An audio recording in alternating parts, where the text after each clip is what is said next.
alcohol, drugs, sex, the food. They're things that we find difficult to stop doing because any change disrupts our nervous system. You can't outthink that. Your nervous system is designed to prioritize familiarity over improvement. Known discomfort feels safer than unknown growth. Change isn't about becoming someone else. It's about becoming more capable of being yourself. The behaviors you avoid are not the problem. The emotions underneath them are asking for space, not suppression, not suppression. So we're bang smack in the middle of January, and at the beginning of the month you probably got sick of eating loads of food over Christmas, drinking loads of alcohol, smoking loads of cigarettes, whatever it was. Probably ditched all the habits that were good for you. It's what everybody does over Christmas. If you didn't overindulge in some way, I'm sure that you didn't enjoy it as much as you could have done. At least that's the rumour. But there comes a point where everybody looks forward to a New Year's resolution. It's a lot of people that don't love that. I don't have any real strong feelings towards it or not. I think you can make change at any time in your life. But sometimes people love that natural feeling of an ending and a beginning as an opportunity for them to make a change in their life. That said, we're midway through the month, and this is probably where it gets hard. I know that when you change, you're so sick of whatever you've done loads of over Christmas periods and New Year's, drinking, smoking, all those things I mentioned, eating, whatever. That actually is kind of easy at the beginning to stop doing the thing because you kind of exhausted it, even though you love it. Then there comes a point in the month, it becomes really, really challenging. And I did an episode, first one of the year, where I spoke about willpower. Due to unforeseen circumstances, I obviously had my father pass away, so I made a different kind of episode where I left my emotions on that episode. A long time ago, I used to be a personal trainer. I was meeting with a potential client. In theory, I could take the napkin in the cafe that we were in and I could write an eating plan and I could write down a workout, and if they did it, it would work. Just would. I'd put them in a calorie deficit and I would make sure that their macros and proteins and carbohydrates and fats and that they're getting all of the right minerals and vitamins that they need. I'd make sure that they're getting some cardiovascular training and some weight resistance training, and everything would work. It would all come together. Because that's not the problem though. The problem is that at some point they find unsustainable. And in my experience, sometimes it can be because they find the program too hard or the eating plan too rigid or there's things on there they don't enjoy. But as I became a better trainer, I worked out that I work with the person. Quite often, I wouldn't really change what they ate in the beginning. I would just change the volume of what they ate. And then I would find exercises that they really enjoyed and then they found fairly easy as a way to introduce them to exercise. And that would be entirely sustainable. So if they didn't stick to it or they found it hard or it started to become really difficult, what was the problem? It's not going to shock you, I don't think.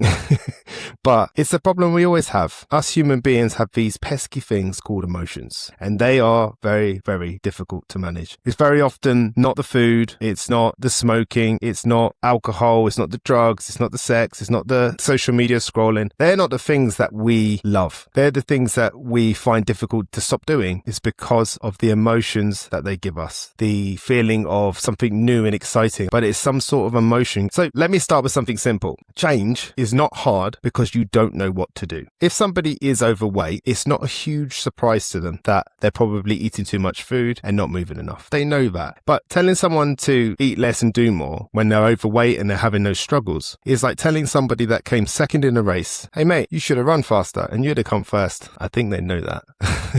And I've said that before in this podcast, but I just think it's a really good point. It's not the action that they are struggling with. It is the emotions behind it. So change isn't hard because they don't know what to do. Change is hard because of how it feels to do it. It's kind of that difficult and that simple. Most people already know what would improve their lives. They know that they should move more. They know that they should probably speak up in moments when they need to be heard. They know they should leave that relationship. They know that they probably should set a boundary. It's not that information is missing. It's not that. And if it is, then they can find it out. And then they're in a position that I'm talking about now. Because what's missing is the emotional capacity to sit with what shows up when we change our behavior. Those emotions that come up that we find so difficult, that we find so impossible, that the only way, the only solution, the only thing that we feel we can do in that moment is go back to the thing that made us feel different, that thing that we're chasing. This is the part of the conversation that nobody wants to have, because stopping doing something seems quite logical and quite simple, achievable, but managing that emotion that we haven't even acknowledged, that feels complex and really heavy and really like we don't want to do it, because we love to talk about discipline, motivation, willpower, mindsets, routines and hacks. We love all that. We follow it all on social media and it gives us all this inspiration and hope. And it gives us a way of avoiding what is the real work, because underneath all of that is something far more honest and far more human. Our sensitivity and our tolerance to our emotions. What we do, what we avoid, what we procrastinate, what we repeat comes down to how well or how poorly we handle uncomfortable emotional states. So today, I'm going to talk about the emotions of change, because I feel like right now, you're probably feeling some of those emotions. It's probably becoming hard. You're probably ignoring it. You've probably got someone who cares about you in your life asking you if you're okay, and it's really pissing you off that they keep asking you because you're trying to ignore it and they're not helping and all of these things. And when you feel this way, your usual response to this is to do the thing, but now you can't do the thing. So I'm going to talk today about why change triggers those feelings, why we avoid certain behaviours even when we want the outcome, and how real sustainable change begins with emotional awareness, not force. Because here's the thing, we think we can just make ourselves do stuff, and we can for a bit, but eventually that becomes unsustainable. So change creates emotions. It's that simple, because any change to our behaviour disrupts our nervous system. That's not a mindset issue. You can't outthink that. That's biology. Your nervous system is designed to prioritize familiarity over improvement. Known discomfort often feels safer than unknown growth. It's just the way it feels. And this is what we do. We respond to it. A way of thinking about it is, imagine that you share a car in your household with your partner. You get in the car one morning and your partner's been in it the whole day before and they've changed everything. Now, it's still a car, right? Everything fundamental is still in the same place. And yeah, there's a comfort thing and there's a safety thing. The mirror needs to be facing all that. But all of the settings and all of the other things that really aren't that important, aren't a safety issue, it becomes really stressful. It can become quite overwhelming and annoying that someone's changed it. It makes you feel uncomfortable. And that's a way, an analogy, a story that I'm trying to use to explain to you how change causes your nervous system to feel disrupted and to feel uncomfortable. Now, we put that on a higher level where we're talking about a habit that's really important to us that we want to change or we want to implement. And you can see how as soon as you change from your previous behavior, regardless of whether it was good, bad, into a new one, just that change alone could cause that uncomfortable emotion, that uncomfortable feeling. And in the beginning, perhaps we can tolerate it. Perhaps it's not too bad. We can get by. We can do it. But over time, let's say the middle of January, that becomes really, really difficult. So when you attempt to change something, even something positive, your system asks, is this safe? And if it's unfamiliar, the answer is usually, I'm not sure. That uncertainty creates emotions. Change can trigger anxiety, fear, guilt, shame, resistance, doubt, grief, loneliness, and overwhelm. Even excitement can feel threatening when it's mixed with risk of some kind. So when someone says, I just can't stick to it, what they usually mean is, I don't like how this is making me feel. It's not consciously, it's not intentionally, but emotionally, we don't avoid habits. We avoid emotions. And that is key, because we put all of our focus on the habit that we're trying to change and we start beating ourselves up about why we can't do it, when actually we're avoiding the real problem, which is the emotion. We don't avoid the gym. We avoid the feelings of exposure, comparison, and discomfort. We don't avoid honesty. We avoid guilt, conflict, or rejection. We don't avoid rest. We avoid the emotion that shows up when we slow down. What does it mean about us? Am I lazy? We avoid the vulnerability it requires and often demands. You can't solve a problem if you don't know what it is, or if you've misdiagnosed it. I've got this thing called the 4 stages of behavioural change, and the first one is awareness. You can't solve a problem you're not aware of. If you're trying to solve the fact that you don't like going to the gym, then I don't know really where you go from there. Maybe you try some stuff, but ultimately you come down to the same problem, because it's not the gym. It's the feelings of exposure, comparison, and discomfort. And until you put a focus on those things, you're probably not going to solve the problem. What are the real drivers behind our behaviour? Let's be clear about something really, really important. Human beings are not driven by logic. I think if we look around the world, we look at our people closest to us first in our household, our friends, our work colleagues, and then we even zoom out to the wider world, look at the news, look at what world leaders are doing and governments and business owners. I think we can start to understand that although people think that they're being driven by logic and they're making logical decisions, somewhere behind that logic is probably something that really suits them and the way they want to feel. So we're driven by emotional regulation. We want to get back to that feeling of, okay, I can deal with this. Every behavior either regulates emotion or avoids emotion, avoids it completely. It's like, nah, not going to play. Sorry, nah, I can't hear it. Not going to answer the phone. Not going to send the email. Not going to do any of those things. I'm just going to avoid it.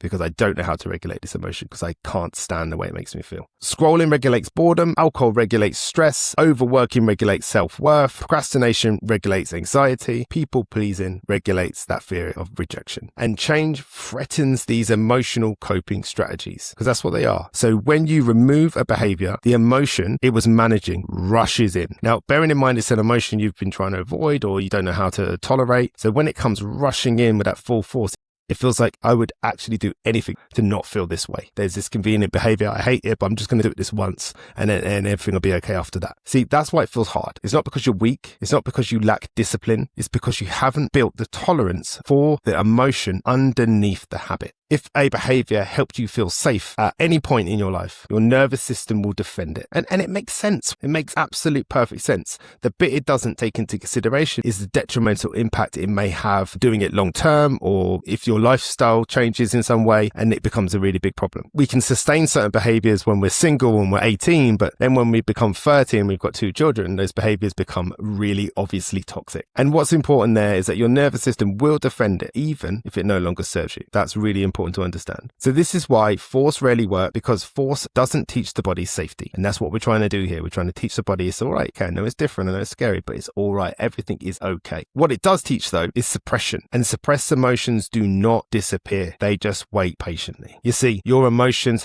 they will wait hours, they will wait days, they will wait weeks, months, years, decades, whatever it takes. They will stay there and they will come out probably in the most inconvenient way and place that it possibly can. That's how we roll with it comes to emotions. Really what we're talking about is a battle within us. So now we're starting to get into the weeds here, right? So stick with me. I've written some stuff out because I've really trying to find a way to explain this in a way that I would understand it, which is often simple. And what I've been told a lot is that I have a way of explaining what seemingly complex stuff in a simple way. And that's because that's how I need it. So hopefully we'll all be on the same page. The key distinction is sensitivity is how strongly you feel an emotion. Tolerance is how long you can stay with it without escaping. You might be highly sensitive and highly tolerant, or low sensitivity, but low tolerance. The problem isn't sensitivity. Sensitivity is information. It's awareness. It's depth. The challenge, and this is the big one, is low tolerance. Low tolerance says this feeling is too much. I need out. So we distract, we numb, we avoid, we quit, we revert back to previous behaviors. And then we start to build a nice little story about how we failed and how we're a failure and all of those things and how I just can't do this. And yeah. So change asks us to increase tolerance. Let's just sit with that for a minute. Change is asking us that we need to increase our tolerance to whatever that difficult and challenging emotion is. Not to enjoy discomfort. That's not what I'm saying. We're not trying to turn into sadists here. We need to increase our tolerance to it. And we don't need to force ourselves through it, but we need to stay present with it long enough for our nervous system to learn. I can feel this and survive. That's what it's trying to learn. I can feel this and survive. This is emotional maturity, and it's rarely taught, certainly not in schools. You've got to think about it as your tolerance is a line, and every time you go past the line, the same thing happens. So what we're trying to do, move the line, trying to move the line along so that we become more tolerant of those difficult emotions. Whenever I feel rejection, instead of having that rejection, I'm learning to tolerate it a little bit more until I can tolerate it enough for me to be able to carry on functioning. What's important is that word sabotage, right? It gets said all the time, self-sabotage. And I've done a podcast on self-sabotage and calling it self-soothing. But in short, self-sabotage isn't self-hatred. My God, the people I talk to and the way they talk about themselves when they make this claim of sabotage is just difficult to listen to. I like to look at it as more of self-protection. Why on earth would you sabotage yourself? Of course, if you sell yourself self-sabotage and you've got no choice but to think that why would you do that to yourself? Well, it's because I'm an arsehole. It's because I'm a bad person. It's because I'm stupid, it's because I'm blah, blah, blah, whatever it is. So maybe let's start looking at it as it really is, which is a protection mechanism. If change brings up feelings like shame, fear of failure, fear of success, fear of being seen, fear of losing identity, then your system will pull you back to what's familiar, even if familiar is painful, because predictable pain feels safer than unpredictable growth. So instead of asking, why do I keep sabotaging myself? A more useful question is, what emotion am I trying not to feel? What emotion am I trying not to feel? That question, honestly, can change everything. So we got to the point in the podcast where it's like, great, Johnny, I think I understand it, but what in the hell can I do about it? And as always, my plight is to keep it simple. It's always about simple, practical, simple, actionable practices. That is what I'm always trying to do. I haven't got a really crazy title for this. Maybe you can give me one in the comments. I don't know. Let's see how we go on. Let me give you something simple that you could actually use. My intention is not to overwhelm you. It's not to fill your head full of complicated frameworks, just awareness, because I know that we're midway through January and we need something that works. Johnny, come on. Step 1, notice the moment that you start resisting. Pay attention to the moments when you avoid, delay, rationalize, distract, try to numb in some way, especially around those behaviors you say you want to change. Hit pause and ask, what am I feeling right now? Not what are you thinking, not what you should do, what you're feeling. Name it simply. Just keep it simple. Anxiety, tension, shame, fear, sadness, pressure, whatever it is. Don't analyze it, just identify it. That's key. Step 2, identify the emotion you run from. Ask yourself, is this an emotion I usually try to escape? Most people have a short list. Some people have a long list, but whichever. And they look something like rejection, failure, discomfort, uncertainty, guilt, and so on and so on. You know the emotions, the ones that we don't like, the ones that make you kind of recoil a little bit when I say them. These emotions aren't wrong. I want to make that really clear. They're not wrong. They're just unfamiliar to sit with. They're just emotions you're just not going to, not willing to, don't know how to sit with: rejection, failure, discomfort, uncertainty, guilt. And there are more. I'm just using those because they're quite dominating emotions. So that's the second part. So the first part is we're going to notice the moment that we start to resist or we feel some sort of feeling. The next part is that we're going to identify, is this an emotion I usually escape from? Then step 3, stay with it for 60 seconds. This is a practice. I've said this 100 times in this podcast. Practice removes the pressure of perfection. We're going to practice. It's not, please listen to this bit. It is not about getting it perfect. It will be messy. It might not look like you thought it would look. It might be uncomfortable. It might be all sorts of things, but it's a practice. And the more we practice things, the better we become at them. So this is a practice. You're not changing the behavior. You're not fixing the feeling. You're just staying with it for 60 seconds. Breath work is really good. It's a nice little distraction. Notice where the emotion lives in the body. Perhaps it lives in the neck. Perhaps it lives in the head, but stomach, back, it could be anywhere. But notice where this feeling is. Let it rise and fall without interference. You're not messing with it. You're just observing it. You're just learning to tolerate and be around it. It'd be a bit like if we were trying to work with the idea that you're scared of spiders. We might start with a picture of a spider and just sitting with it. And even a picture makes you feel a bit a certain way. And then we move on to really tiny money spiders. And then we start to bring a bigger spider into the room. Maybe it's further away and we bring it closer and closer until at some point we're able to sit with a really big spider and maybe even hold it, whichever. And this is what we're trying to do with our emotions. We're just trying to learn to tolerate them more and more and more so that when those difficult emotions come up, when we're trying to make changes in our life, we have a tolerance towards the emotion that causes us to go back to the old behavior. We want to say internally, I can feel this. It's going to build some tolerance. 1 minute builds tolerance. Tolerance builds choice. Choice builds change. We're doing something. We're doing it. And we're practicing it and we're becoming better and better at it. Stick with me. Step 4, last step, act from a regulated place. Because this is what we're trying to do. We're not trying to avoid, we're trying to regulate. And we regulate by sitting with the emotions and not letting the emotions become a demand that we feel we have to follow through with. So after the emotion settles, even just a little bit, then decide what to do. You know those moments, right? Where you overreact or you have a response that you're not proud of, whatever it is. And then a bit later on, you think to yourself, man, I wish I'd done this. I wish I'd done that. We're trying to get there, but just a little bit quicker and with no massive event to apologize for later. That's what we're trying to do.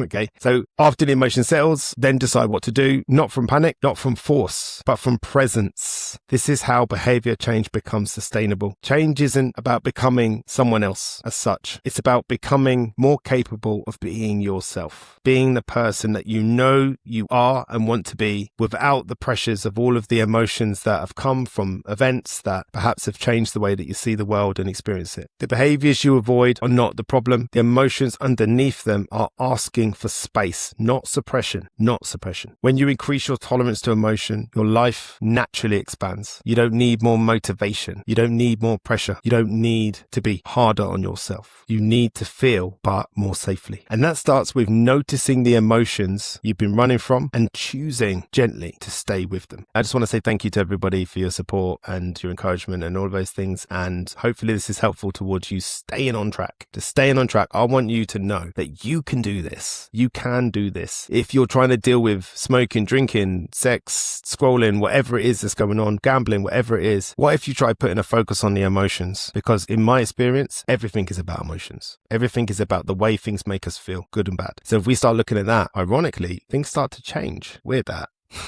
Anyway, thank you for listening today, and I look forward to seeing you again next week on another episode of the Johnny Lawrence Podcast.